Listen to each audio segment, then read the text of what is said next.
வணக்கம். இன்றைக்கி நம்ம பார்க்க போகிற சமையல் என்னென்னா ஒரு அருமையான வெங்காய துவையல் இல்லை வெங்காய சட்னி. சிம்பிளாக பண்ணக்கூடிய ஒரு சட்னி.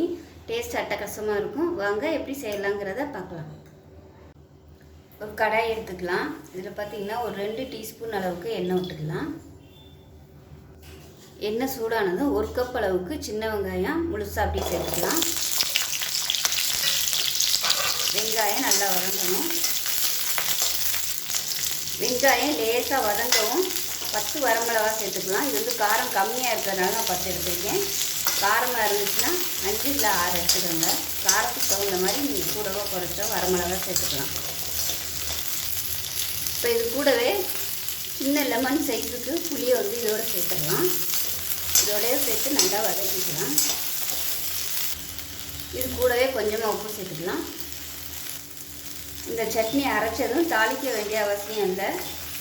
அப்படியே வந்து நம்ம துவையல் மாதிரி யூஸ் பண்ணிக்கலாம். சட்னியாகவும் தொட்டு சாப்பிட்டுக்கலாம் தாளிக்காமல். அதனால் வதக்கிறது வந்து இதிலே வந்து நல்லா வதக்கிடணும்.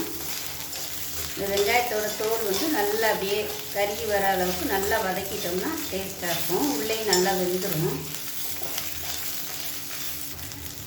இப்போ வெங்காயம் நல்லா வதங்கிடுச்சு. இப்போ இந்த ஸ்டேஜ் வந்து கேஸ் அமர்த்திடலாம். அமர்த்திட்டு 2 டேபிள் ஸ்பூன் அளவுக்கு துருவின தேங்காய் சேர்த்துக்கலாம். ரொம்ப சேர்க்க வேணாம். தேங்காய் சேர்த்துட்டு அந்த சூட்டிலே 2 பரட்டு பரட்டிக்கலாம். கடாயை அமர்த்திட்டு தான் நான் சேர்த்துருக்கேன். இதை வந்து அப்படியே எடுத்து வேறு பிளேட்டுக்கு மாற்றிக்கலாம். இதோடு வச்சுக்கிட்டோம்னா தேங்காய் கருகி போயிடும். வேறு பிளேட்டுக்கு மாற்றிட்டு ஆற விட்டு நல்லா நைஸாக அரைச்சிக்கலாம். தண்ணி ஊற்றாமல் கெட்டியாக அரைச்சி எடுத்துக்கலாம். இப்போ பாருங்கள், சட்னி வந்து நல்லா அரைச்சாச்சு. நல்லா நைஸாகவே அரைச்சிட்டேன். நான் வந்து கொஞ்சம் லைட்டாக தண்ணி ஊற்றிருக்கேன். உங்களுக்கு கெட்டியாக வேணும்னா கூட நீங்கள் தண்ணி ஊற்றாமல் அரைச்சிக்கலாம். இது தாளிக்கணும்னு அவசியம் இல்லை. அப்படியே தொட்டு சாப்பிட்லாம். இட்லி, தோசை, சப்பாத்திக்கெலாம் கூட நல்லாயிருக்கும். துவையலை கூட தொட்டு சாப்பிட்லாம். அருமையாக இருக்கும். சாதத்துக்கெலாம், வெரைட்டி ரைஸுக்கெலாம் வந்து இந்த துவையலை வச்சிங்கன்னா சூப்பராக இருக்கும். அவ்வளோதான். செஞ்சு பாருங்கள். செஞ்சு பார்த்துட்டு எப்படி இருந்துச்சுங்கிறத சொல்லுங்கள்.